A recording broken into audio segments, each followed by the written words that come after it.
शान्ताकारं भुजगशयनं पद्मनाभं सुरेशं विश्वाधारं गगनसदृशं मेघवर्णं शुभांगं लक्ष्मीकान्तं कमलनयनं योगिभिर्ध्यानगम्यं वन्दे विष्णुं भवभयहरं सर्वलोकैकनाथम्।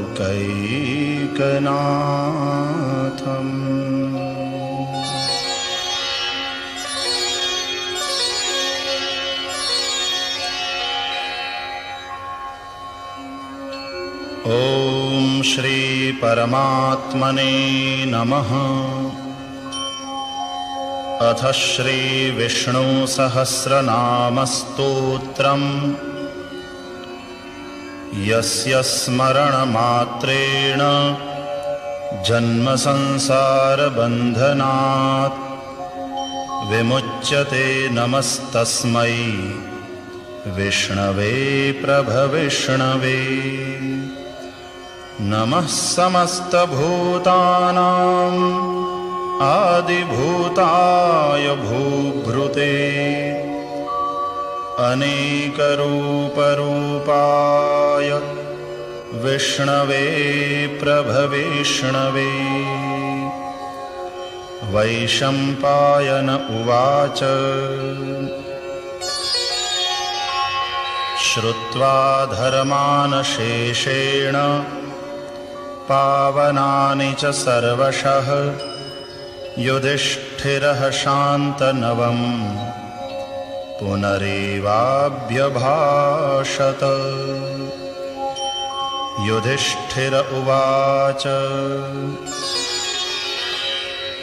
किमेकं दैवतं लोके किं वाप्येकं परायणं स्तुवन्तः कं कमर्चन्तः प्राप्नुयुर्मानवाः शुभम्।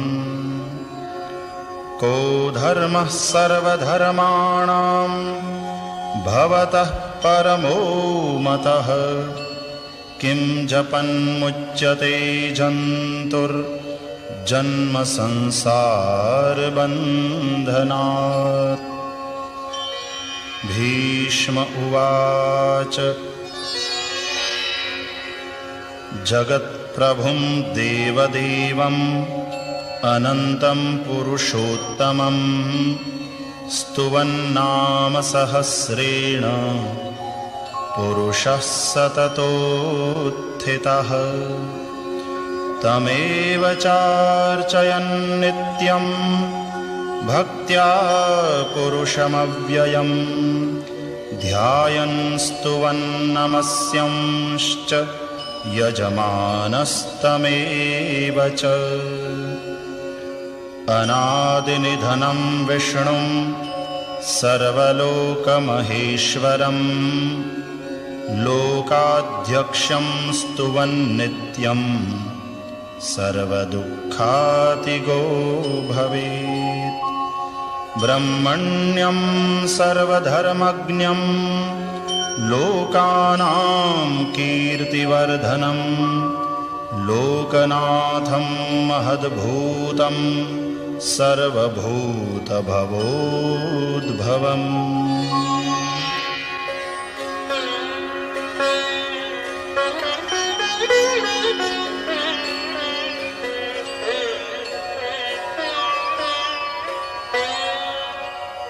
एष मे सर्वधर्माणां धर्मोऽधिकतमो मतः यद्भक्त्या पुण्डरीकाक्षं स्तवैरर्चेन्नरः सदा।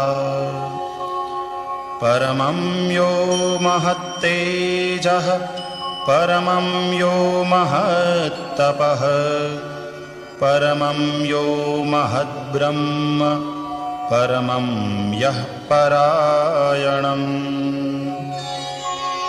पवित्राणां पवित्रं यो मङ्गलानां च मङ्गलम् दैवतं देवतानां च भूतानां यो व्ययः पिता यतः सर्वाणि भूतानि भवन्त्यादियुगागमे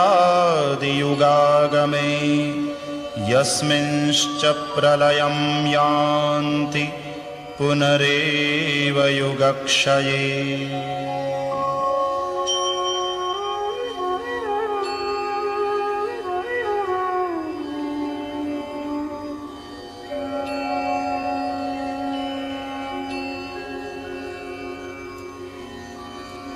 तस्य लोकप्रधानस्य जगन्नाथस्य भूपते विष्णोर्नाम सहस्रं मे शृणु पापभयापहम्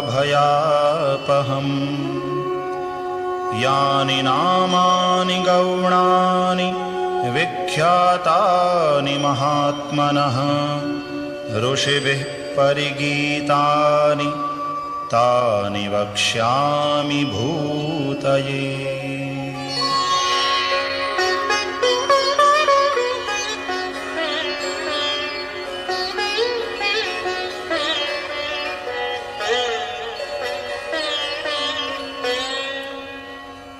ॐ विश्वं विष्णुर्वषट्कारो भूतभव्यभवत्प्रभुः भूतकृद्भूतभृद्भावो भूतात्मा भूतभावनः भूतात्मा परमात्मा च मुक्तानां परमा गतिः अव्ययः पुरुषः साक्षी क्षेत्रज्ञोऽक्षर एव च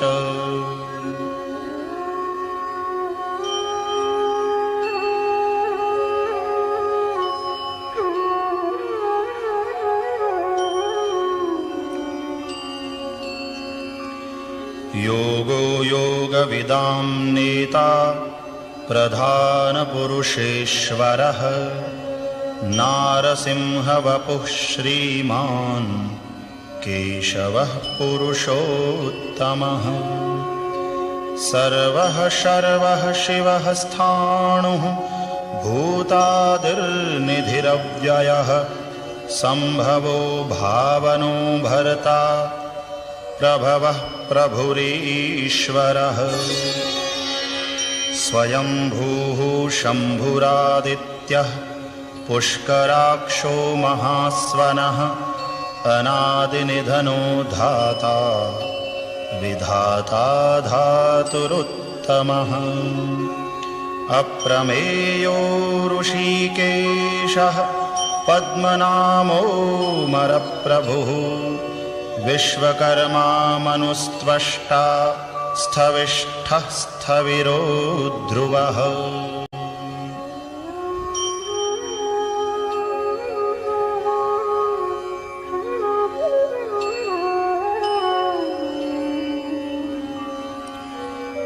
अग्राह्यः शाश्वतः कृष्णो लोहिताक्षः प्रतर्दनः प्रभूतस्त्रिककुब्धाम पवित्रं मङ्गलं परम् ईशानः प्राणदः प्राणो ज्येष्ठः श्रेष्ठः प्रजापतिः हिरण्यगर्भो भूगर्भो माधवो मधुसूदनः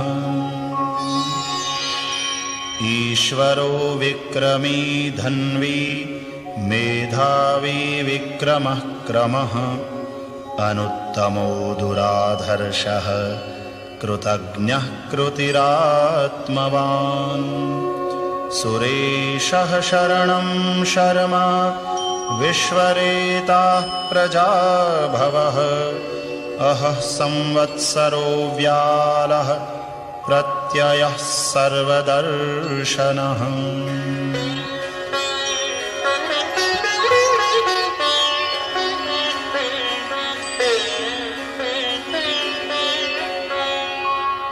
अजः सर्वेश्वरः सिद्धः सिद्धिः सर्वादिरच्युतः वृषा कपिरमेयात्मा सर्वयोगविनिःसृतः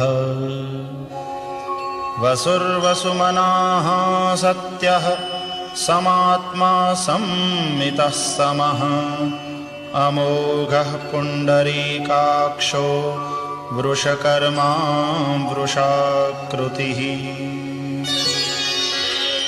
रुद्रो बहुशिरा बभ्रुर्विश्वयोनिः शुचिश्रवाः अमृतः शाश्वतस्थाणुः वरारोहो महातपाः सर्वगः सर्वविद्भानुर्विश्वक्सेनो जनार्दनः वेदो वेदविदव्यङ्गो वेदाङ्गो वेदवित् कविः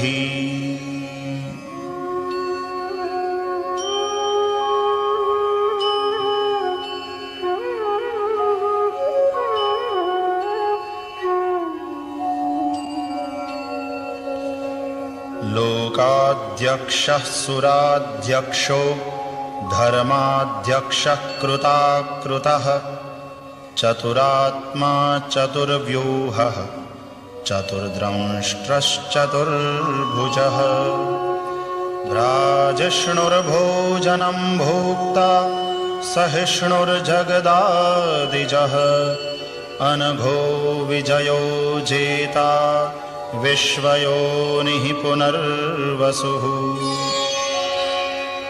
उपेन्द्रो वामनः प्रांशुः अमोघः शुचिरूर्जितः अतीन्द्रः संग्रहः सर्गो धृतात्मा नियमो यमः वेद्यो वैद्यः सदा योगी वीरः माधवो मधुः अतीन्द्रियो महामायो महोत्साहो महाबलः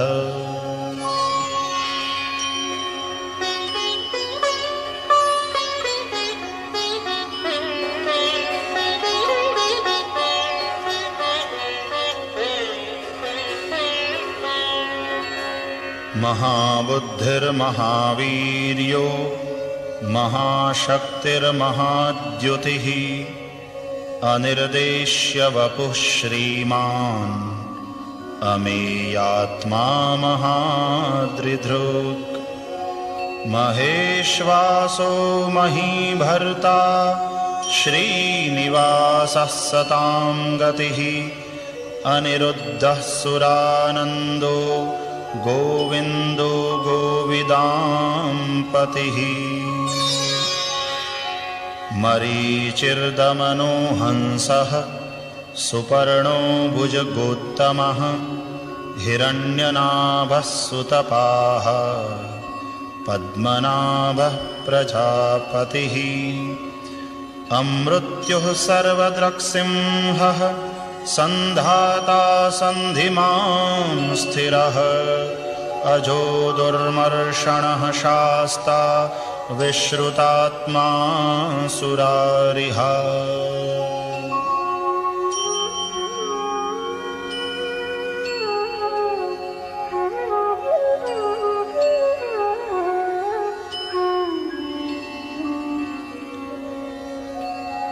गुरुर्गुरुतमो धाम सत्यः सत्यपराक्रमः निमिषो निमिषस्रग्वी वाचस्पतिरुदारधीः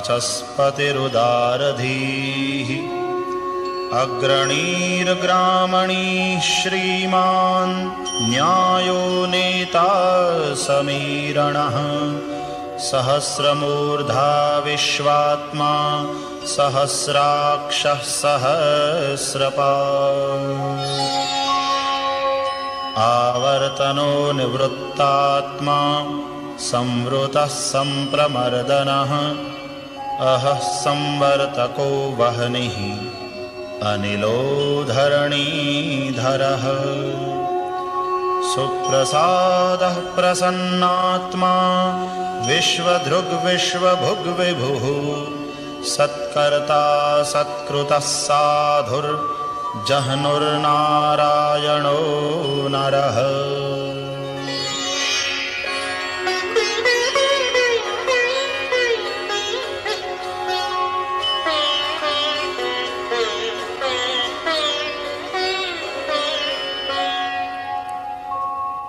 असंख्येयो प्रमेयात्मा विशिष्टः शिष्टकृच्छुचिः सिद्धार्थः सिद्धसंकल्पः सिद्धिदः सिद्धिसाधनः। वृषा हि वृषभो विष्णुर्वृषपर्वा वृषोदरः वर्धनो वर्धमानश्च विविक्तश्रुतिस्सागरः। सुभुजो दुर्धरो वाग्मी महेन्द्रो वसुदो वसुः नैकरूपो बृहद्रूपः शिपिविष्टः प्रकाशनः। ओजस्तेजोद्युतिधरः प्रकाशात्मा प्रतापनः रुद्धः स्पष्टाक्षरो मन्त्रः चन्द्रांशुर्भास्करद्युतिः।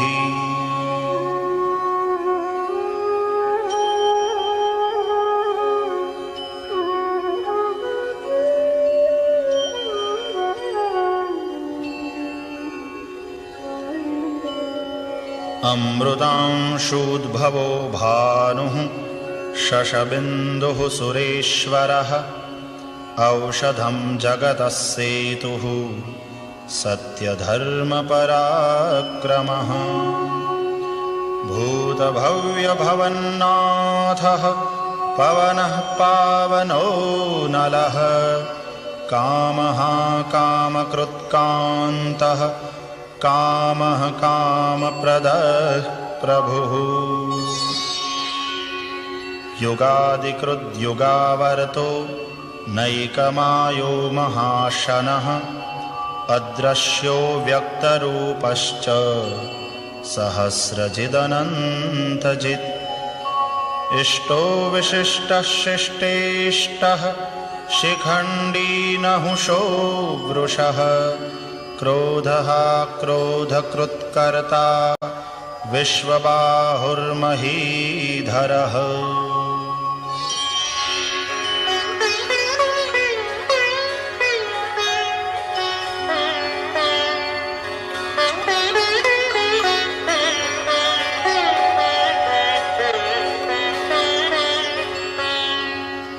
अच्युतः प्रथितः प्राणः प्राणदो वासवानुजः अपान्निधिरधिष्ठानम् अप्रमत्तः प्रतिष्ठितः। स्कन्दः स्कन्दधरो धुर्यो वरदो वायुवाहनः वासुदेवो बृहद्भानुः आदिदेवः पुरन्दरः। अशोकस्तारणस्तारः शूरः शौरिर्जनेश्वरः अनुकूलः शतावर्तः पद्मी पद्मनिभीक्षणः। पद्मनाभोरविन्दाक्षः पद्मगर्भः शरीरभृत् महर्धिरुद्धो वृद्धात्मा महाक्षो गरुडध्वजः।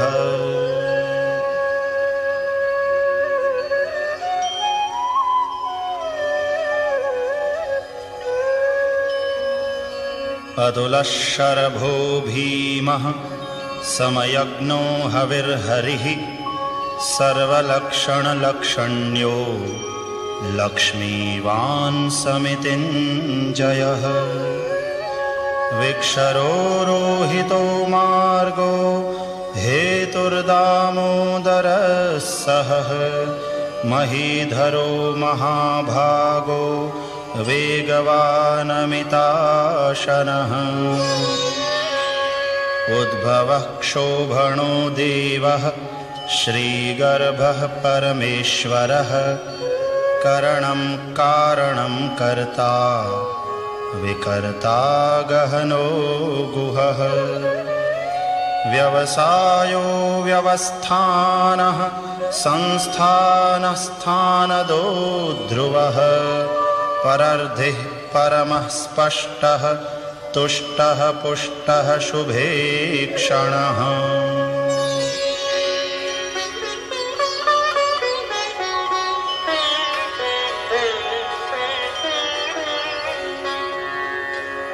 रामो विरामो विरजो मार्गो नेयो नयो नयः वीरः शक्तिमतां श्रेष्ठो धर्मो धर्मविदुत्तमः वैकुण्ठः पुरुषः प्राणः प्राणदः प्रणवः पृथुः हिरण्यगर्भः शत्रुघ्नो व्याप्तो वायुरधोक्षजः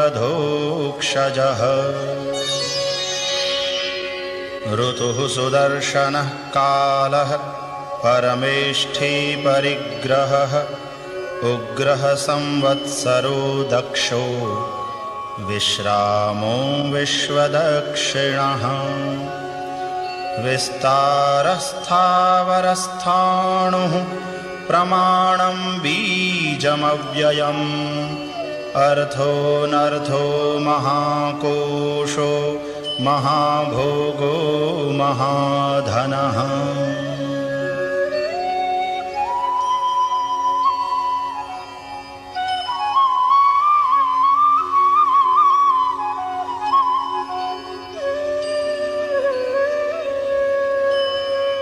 अनिर्विण्णः स्थविष्ठो भूर्धर्मयूपो महामखः नक्षत्रनेमिर्नक्षत्री क्षमः क्षामः समीहनः यज्ञ इज्यो महेज्यश्च क्रतुः सत्रं सतां गतिः सर्वदर्शी विमुक्तात्मा सर्वज्ञो ज्ञानमुत्तमम्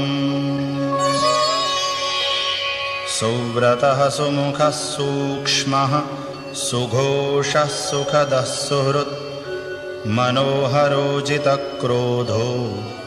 वीरबाहुर्विदारणः स्वापनः स्ववशो व्यापी नैकात्मानैककर्मकृत् वत्सरो वत्सलो वत्सी रत्नगर्भो धनेश्वरः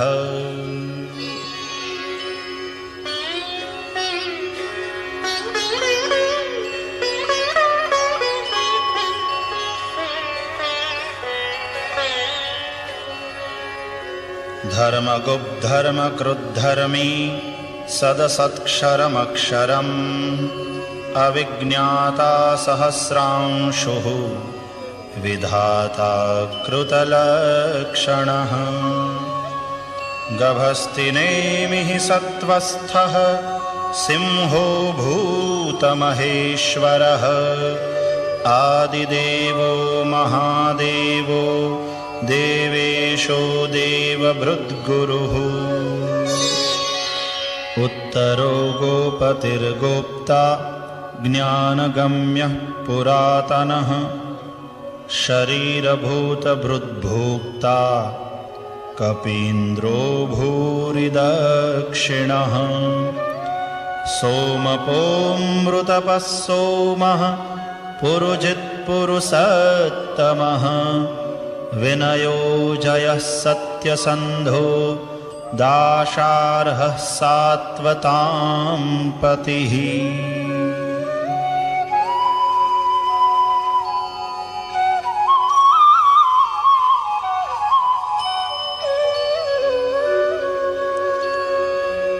जीवो विनयिता साक्षी मुकुन्दो मितविक्रमः अम्भोनिधिरनन्तात्मा महोदधिशयोऽन्तकः अजो महार्हः स्वाभाव्यो जितामित्रः प्रमोदनः आनन्दो नन्दनो नन्दः सत्यधर्मा त्रिविक्रमः महर्षिः कपिलाचार्यः कृतज्ञो मेदिनीपतिः त्रिपदस्त्रिदशाध्यक्षो महाशृङ्गः कृतान्तकृत् महावराहो गोविन्दः सुषेणः कनकाङ्गदी गुह्यो गभीरो गहनो गुप्तश्चक्रगदाधरः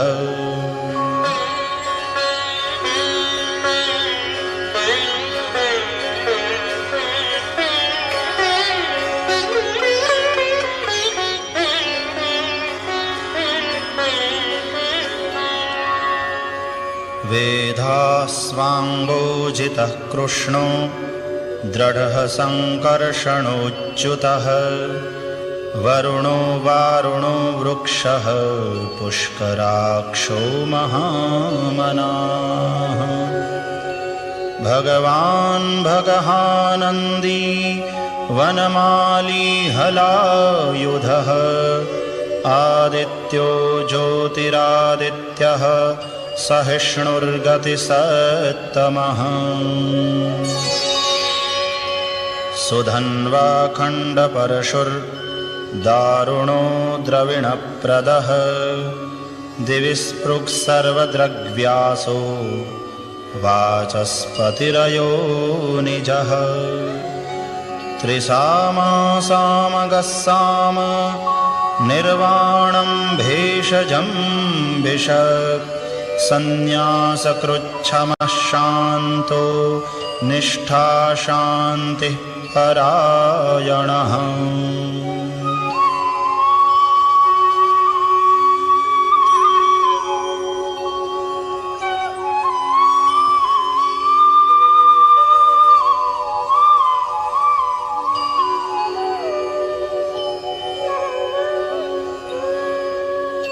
शुभांगः शान्तिदः स्रष्टा कुमुदः कुवलेशयः गोहितो गोपतिर्गोप्ता वृषभाक्षो वृषप्रियः अनिवर्ते निवृत्तात्मा